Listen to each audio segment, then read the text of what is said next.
महाबलियों का सबसे बड़ा दुर्भाग्य होता है कि उनकी दुर्बलता सबको ज्ञात होती है। मैं जानता हूं आप जरासंध हैं। जरा ने आपके शरीर की संधि की है, इसलिए आपको मारा नहीं जा सकता, बस चीरा जा सकता है।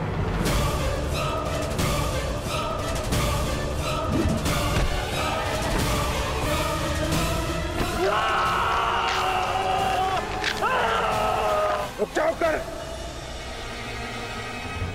मैं पराजय स्वीकार करता हूं।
क्या कर रही हो?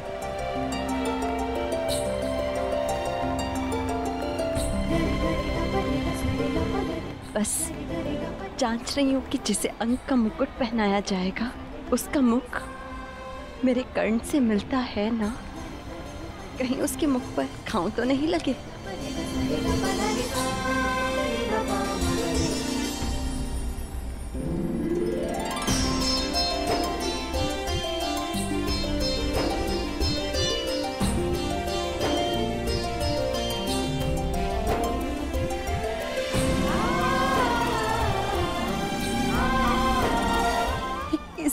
कर्ण, 21 दिवस तक तुम युद्ध करते रहे, क्या ये अधिक नहीं था?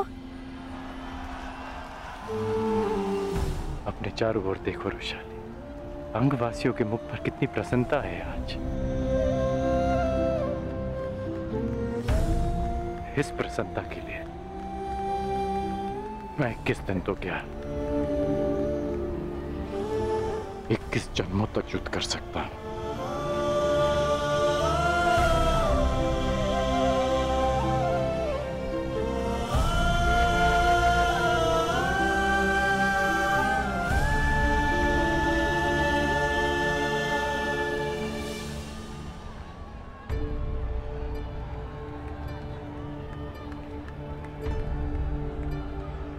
तुमने अच्छा प्रदर्शन किया कर्ण, क्योंकि मुझे अच्छा प्रशिक्षण मिला।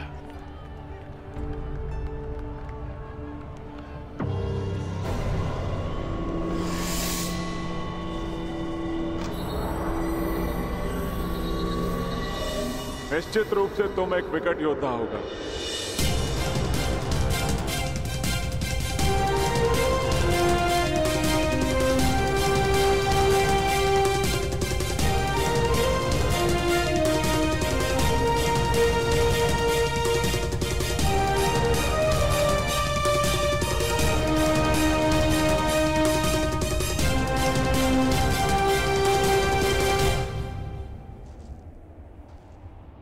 अपने जीवन में तुम जैसे शूरवीर और हठी योद्धा से मेरा आज तक सामना नहीं हुआ,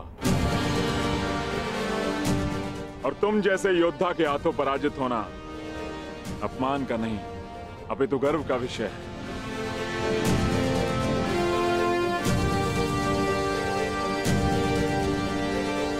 संसार जरासंध को बहुत ही कठोर और धुरंधर योद्धा समझता आया है, लेकिन ये बात बहुत कम लोग जानते हैं कि जरासंध शक्ति का पुजारी है। और आज तुमने अंग की आत्मनिर्बलता ही नहीं अपितु जरासंध का सम्मान भी पा लिया है। अंगराज, मगध की मित्रता स्वीकार करो, और इस मित्रता के चिन्ह स्वरूप मैं तुम्हें मगध की मालिनी नगरी भेंट करता हूं।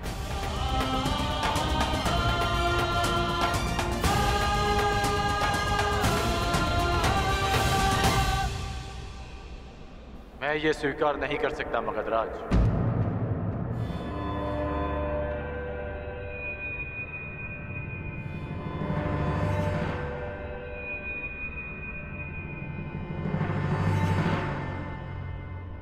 मैं अंग का शासक हूं। जब तक अंग को सम्मान नहीं मिल जाता, मैं आपका सम्मान स्वीकार नहीं कर सकता। गंगापुत्र भीष्म, ये दुर्लभ रत्न कहां से प्राप्त हुआ? क्या आपके तुनीर में ऐसे और भी अस्त्र हैं?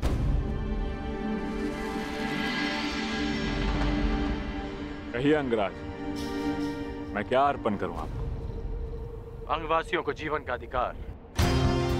मैं चाहता हूं कि उस बांध को तोड़ दिया जाए जो अंग की समृद्धि को रोक रहा है। अंगराज, ये बांध केवल अंग की समृद्धि का स्रोत नहीं है। यदि इस बांध को तोड़ दिया गया तो मगध अपने एक बड़े संसाधन से हाथ धो बैठेगा। जो मैं मांग रहा हूं वो तो ब्याज भी नहीं, जो वर्षों तक अंग से छीना गया है। और विजेता होने के नाते शर्त रखने की स्थिति में आप नहीं, मैं हूं।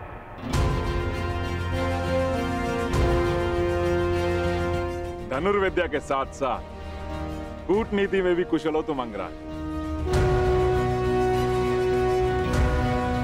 ठीक है,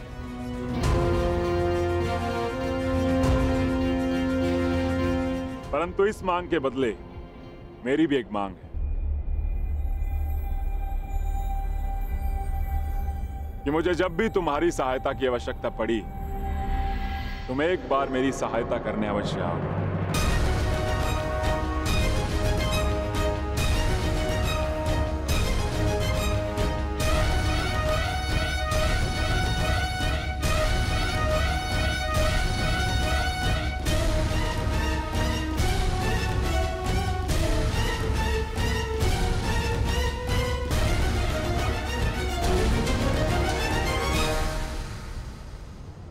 मुझे स्वीकार है।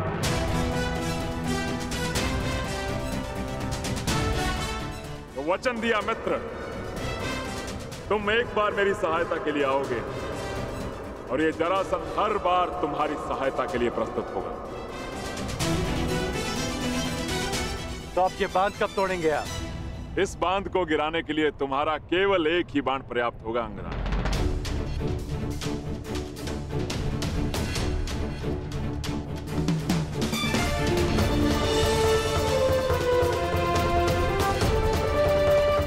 अंगवासियों, मगध नरेश का कहना है कि मेरा एक बाण उस बांध को तोड़ने के लिए पर्याप्त है, परंतु मेरा कुछ और मानना है। वर्षों तक जिस बांध के आगे आप हाथ फैलाए खड़े रहे कि वो आपकी प्यास बुझा सके, वो आज एक बार फिर आपके सामने खड़ा है। परंतु अब समय आ गया है कि आप अपने फैले हुए हाथों को मुट्ठी बनाकर स्वयं उस बांध को तोड़ दें जो आपकी प्यास और जल के मध्य खड़ा है। तो आगे बढ़िए और तोड़ दीजिए उस चट्टान को जो अंगवासी और अंग के भविष्य के मध्य खड़ा है। एक नई जीवन धारा का स्वागत कीजिए। प्रहार करो।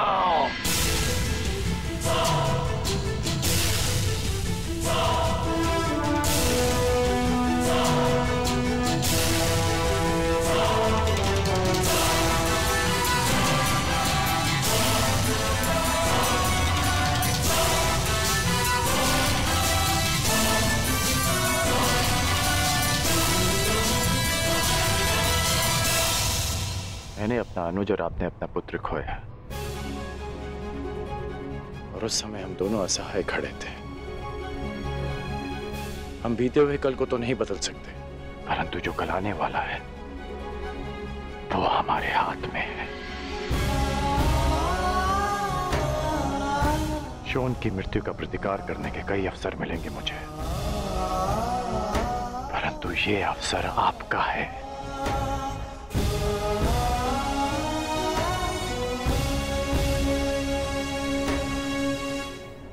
आगे बढ़िए।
हस्तिनापुर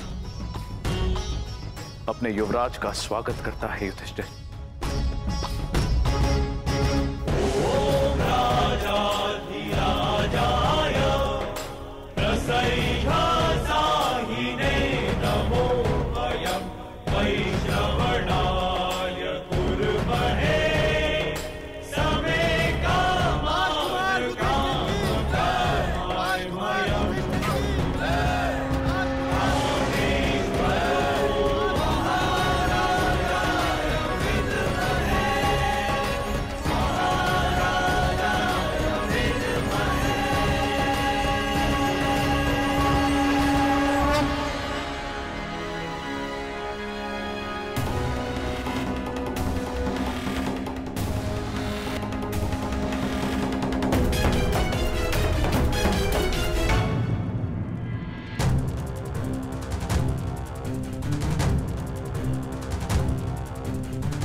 तुम्हें ये करना होगा दुशासन।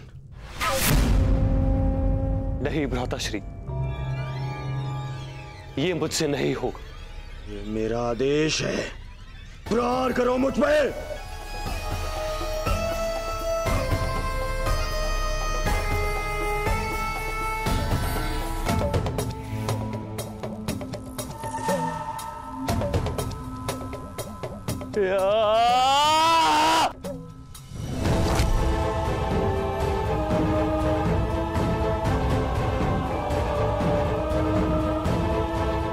और जोर से।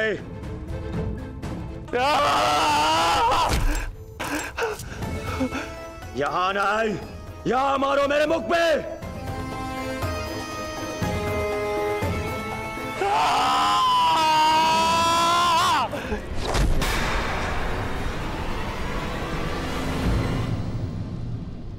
दुर्योधन,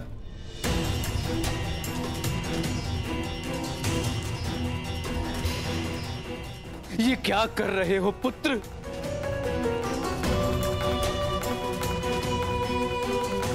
उस प्रहार की पीड़ा को न्यून करने का प्रयास कर रहा हूं जो आपने मुझ पर किया है। शासन, मारो मुझे।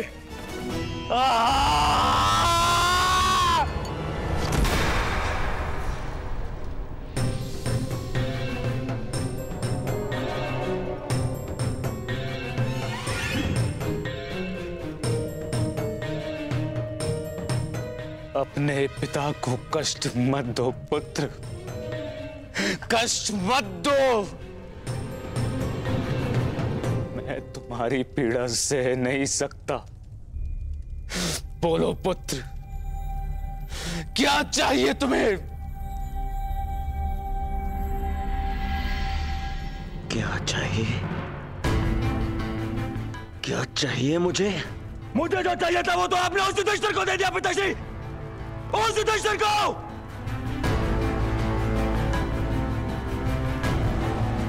उस युवराज पद पर मेरा अधिकार था, उस मुकुट पर, उस मुकुट पर आपके ज्येष्ठ पुत्र इस दुर्योधन का अधिकार था।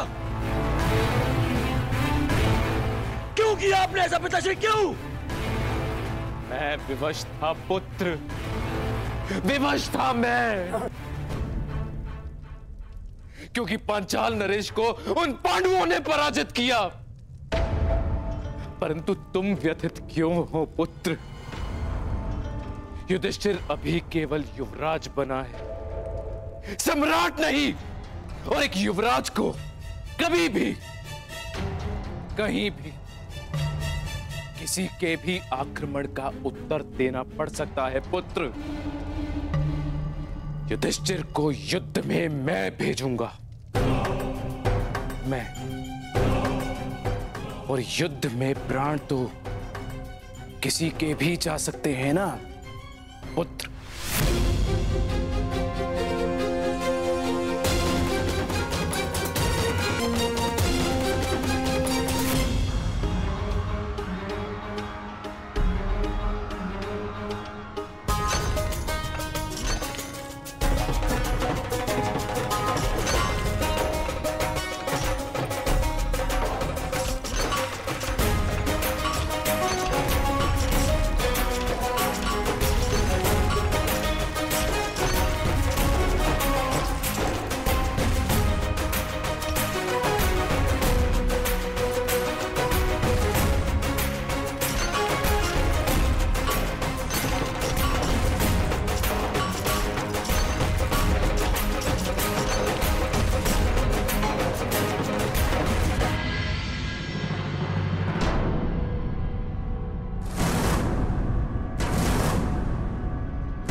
कर्ण, मैं स्वीकार करता हूं, तुम्हारी योग्यता परखने में मैं असफल रहा, परंतु तुम अपनी परीक्षा में सफल हुए।